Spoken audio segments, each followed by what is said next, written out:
What's up, boopers? A while back I had a weekly series where I covered Black Desert Online news, but lately I'm feeling a bit lost in between games while waiting on something big to release that interests me. So I decided I'm gonna try to bring the series back, but instead covering all MMORPG news instead of just one, because heck, I'm spending all day keeping track of them all anyway. I might as well share it with you guys to save you the hassle of making sure you don't miss out on anything. So let's jump right into it, starting with Elyon.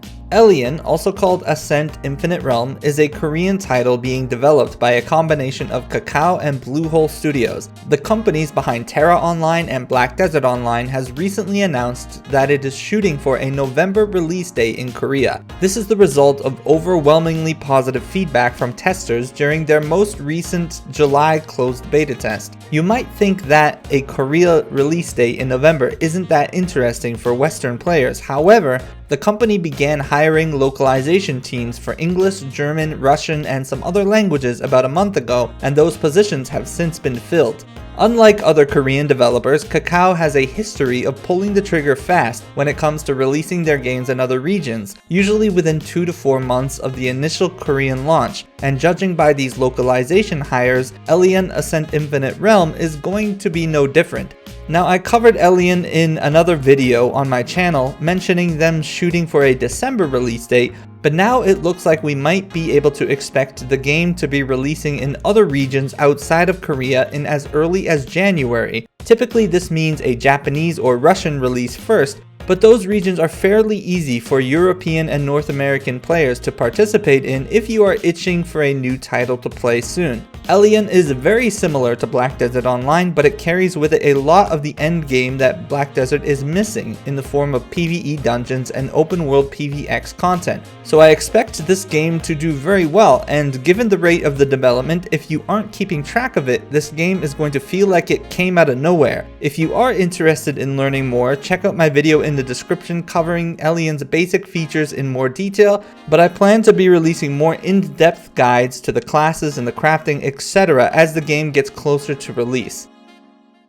Next up, Black Desert Online's second season is starting today on September 2nd, so those of you who have been interested to play or are looking to return, now is the time to do so. Seasons work in Black Desert Online as a way to accelerate progress and help you catch up to long-term players by offering you multitudes of experience boosts and free gear upgrades, as well as a ton of other rewards along the way. The season is said to last for 3 months, and during that time you can safely level on a seasonal server where PvP is more or less disabled, and any one of the seasonal gear pieces that you acquire can be later down the line transformed into endgame gear when the season ends. In addition to the season starting, BDO is releasing its new class called Hashashin, which looks to be like an assassin. I really don't know why it's called Hashashin. It's like they're making fun of me. I'm sure there's a reason for it, but if you play one on the seasonal server and level it up, you can get additional rewards. I personally played through the first seasonal server, and I can say that it's honestly a very fast and easy way to get caught up in BDO's progression if you're looking to jump back into it or just trying to find something to kill time while you wait for other games to release. Hytale is an up-and-coming MMORPG being developed by Hypixel Studios. Its initial trailer launch on YouTube blew up in hype and got millions of views, raising the expectations on the small dev team who have been hard at work continuously releasing monthly blog updates on the progress of the game, but not much major news has been blasted forth since the announcement that Hypixel Studios was acquired by Riot Games. While some people loved this news, as Riot has released some very successful and well-known titles such as League of Legends and Valorant, and the purchase basically guarantees that Hytale will have the funding and resources needed to reach its completion rather than disappear into the abyss like so many MMORPGs do lately, some were pretty skeptical as Riot at the time was in some legal turmoil over the treatment of its employees. Regardless, we just got the release of Hytale's August devblog update stating that they are recruiting and expanding their team, which is always a good sign, and they showed off their dynamic plant and farming growth working in the game, as well as some images of more cute cuddly block creatures that they've developed for their world. You might be turned off by Hytale's graphics, but I assure you that this game is going to be the gateway drug for the next generation of MMORPG players, so you should definitely pay attention to it. There is a massive player base that Minecraft has with the younger audience, and Hytale will likely be their pathway into the MMORPG genre, as it is a world that involves questing, dungeons, and many sandbox elements like building, etc. It is promising a plethora of features as well as mod support and customization. So if you can get over the blocky art style, this title is definitely going to be a titan. And the most exciting part of the August update for me is that it sounds like they're seriously ramping up the production and planning to release a lot more information on the game soon. In 2019, they previously stated that they plan to have Hytale playable for everybody sometime in 2021, which is slowly creeping up on us. If you haven't already though, you can sign up to participate in the beta test whenever it becomes available by visiting their website, link in the description. In Ashes of Creation news, the August development stream just went by where we were shown a glimpse of how they want the combat to work by using a hybrid style of tab targeting and action combat.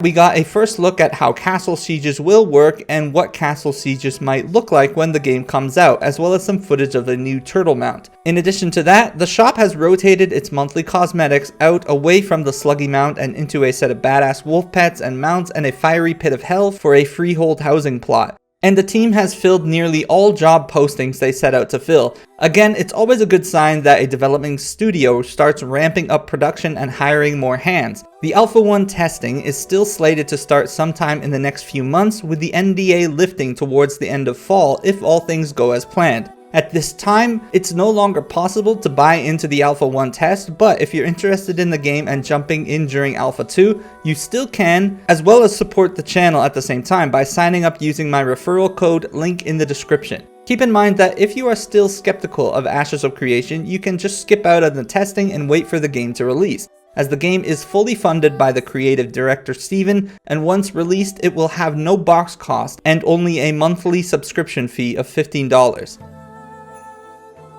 Now for some Quickie shorter news. New World is entering its final days of the closed beta test, which ends on September 4th. So if you haven't tried it out yet, you still can do so by pre-ordering the game. Just keep in mind that it won't be releasing until spring 2021, as the game will be going into hibernation to improve itself after receiving a ton of feedback from the numerous testers and content creators that had a chance to sink their teeth into it.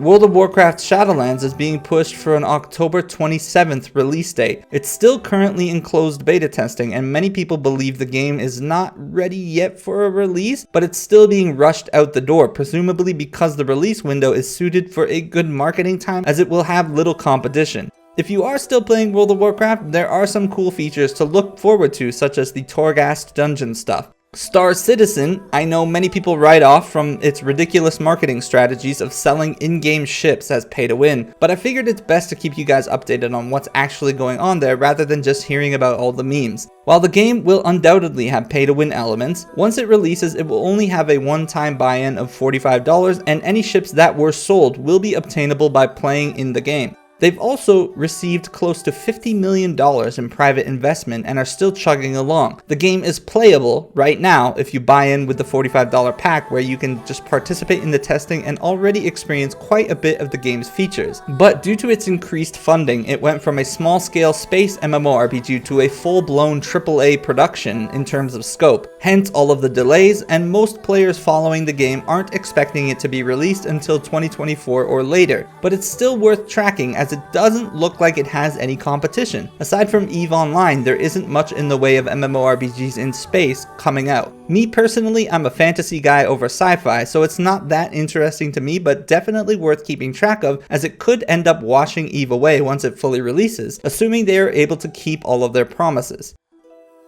But that's it for this week and this first episode of my MMORPG Weekly news series. Let me know what you guys think of this video format, and if you'd like to see more weekly news update videos like this, or if there are any other games or MMORPGs in particular that you're interested in hearing about that I didn't mention. Don't forget to do all that YouTube stuff, like, subscribe, hit the notification bell. It really helps the channel grow, and as always, thank you guys for watching. Have a great day. I am booping out.